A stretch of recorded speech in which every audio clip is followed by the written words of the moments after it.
The Federalist Papers number 59. Concerning the power of Congress to regulate the election of members. From the New York Packet. Friday, February 22, 1788. Hamilton. To the people of the state of New York. The natural order of the subject leads us to consider, in this place, that provision of the Constitution which authorizes the national legislature to regulate, in the last resort, the election of its own members. It is in these words, the times, places, and manner of holding elections for senators and representatives shall be prescribed in each state by the legislature thereof, but the Congress may, at any time, by law, make or alter such regulations, except as to the places of choosing senators. This provision has not only been declaimed against by those who condemn the Constitution in the gross, but it has been censured by those who have objected with less latitude and greater moderation, and, in one instance, it has been thought exceptionable by a gentleman who has declared himself the advocate of every other part of the system. I am greatly mistaken, notwithstanding, if there be any article in the whole plan more completely defensible than this. Its propriety rests upon the evidence of this plain proposition, that every government ought to contain in itself the means of its own preservation. Every just reasoner will, at first sight, approve an adherence to this rule, in the work of the Convention, and will disapprove every deviation from it which may not appear to have been dictated by the necessity of incorporating into the work some particular ingredient, with which a rigid conformity to the rule was incompatible. Even in this case, though he may acquiesce in the necessity, yet he will not cease to regard and to regret a departure from so fundamental a principle, as a portion of imperfection in the system which may prove the seed of future weakness, and perhaps anarchy. It will not be alleged that an election law could have been framed and inserted in the Constitution, which would have been always applicable to every probable change in the situation of the country, and it will therefore not be denied that a discretionary power over elections ought to exist somewhere. It will, I presume, be as readily conceded that there were only three ways in which this power could have been reasonably modified and disposed, that it must either have been lodged wholly in the national legislature, or wholly in the state legislatures, or primarily in the latter and ultimately in the former. The last mode has, with reason, been preferred by the Convention. They have submitted the regulation of elections for the federal government, in the first instance, to the local administrations, which, in ordinary cases, and when no improper views prevail, may be both more convenient and more satisfactory, but they have reserved to the national authority a right to interpose, whenever extraordinary circumstances might render that interposition necessary to its safety. Nothing can be more evident than that an exclusive power of regulating elections for the national government, in the hands of the state legislatures, would leave the existence of the Union entirely at their mercy. They could at any moment annihilate it, by neglecting to provide for the choice of persons to administer its affairs. It is to little purpose to say that a neglect or omission of this kind would not be likely to take place.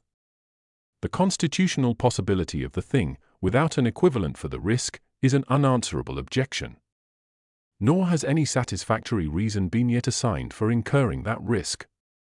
The extravagant surmises of a distempered jealousy can never be dignified with that character.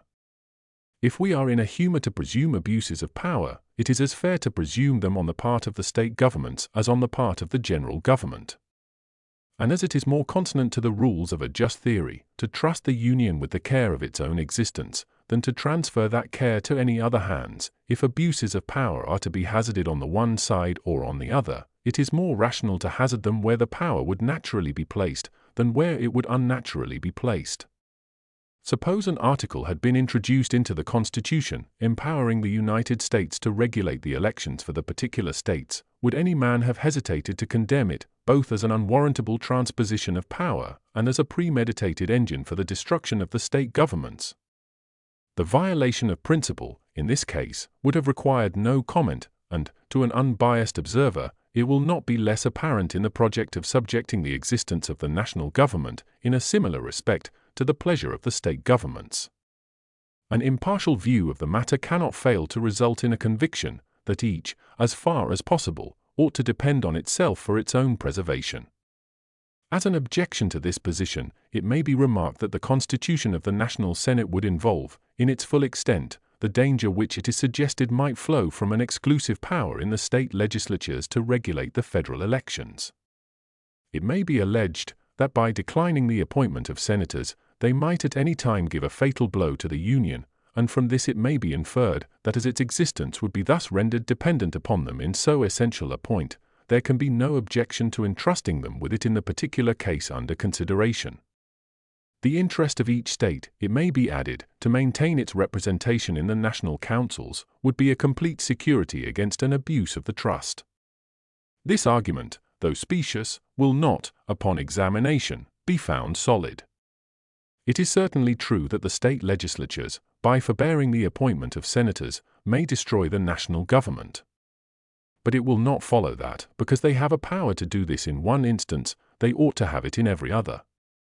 There are cases in which the pernicious tendency of such a power may be far more decisive, without any motive equally cogent with that which must have regulated the conduct of the convention in respect to the formation of the Senate, to recommend their admission into the system. So far as that construction may expose the Union to the possibility of injury from the state legislatures, it is an evil, but it is an evil which could not have been avoided without excluding the states, in their political capacities, wholly from a place in the organization of the national government.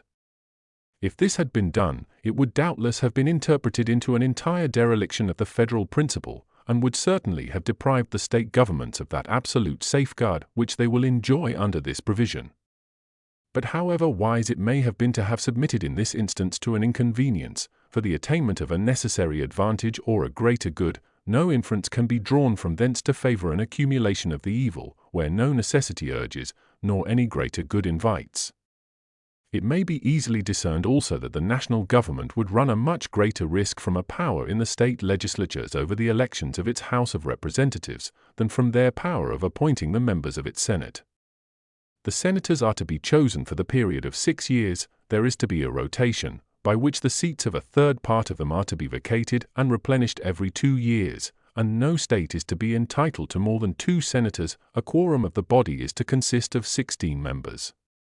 The joint result of these circumstances would be that a temporary combination of a few states to intermit the appointment of senators could neither annul the existence nor impair the activity of the body, and it is not from a general and permanent combination of the states that we can have anything to fear.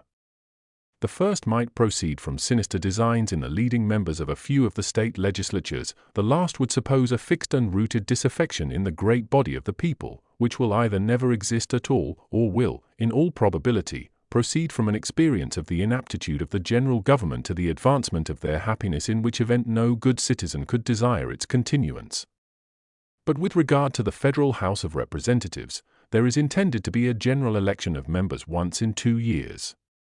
If the state legislatures were to be invested with an exclusive power of regulating these elections, every period of making them would be a delicate crisis in the national situation, which might issue in a dissolution of the Union, if the leaders of a few of the most important states should have entered into a previous conspiracy to prevent an election.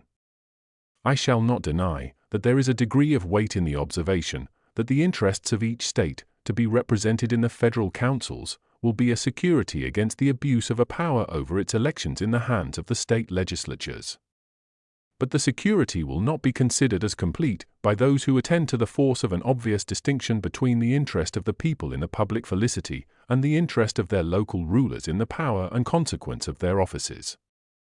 The people of America may be warmly attached to the government of the Union, at times when the particular rulers of particular states, stimulated by the natural rivalship of power, and by the hopes of personal aggrandizement, and supported by a strong faction in each of those states, may be in a very opposite temper.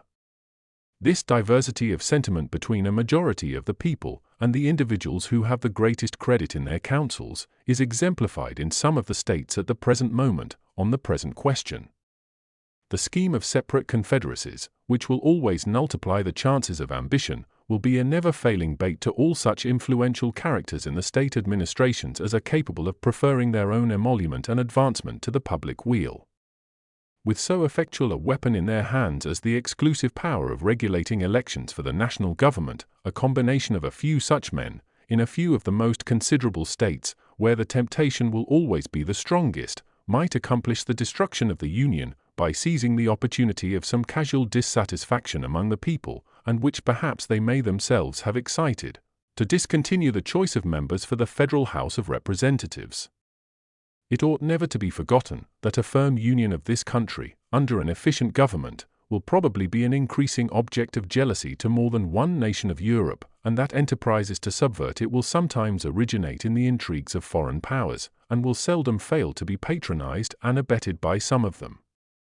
Its preservation, therefore, ought in no case that can be avoided to be committed to the guardianship of any but those whose situation will uniformly beget an immediate interest in the faithful and vigilant performance of the trust. Publius.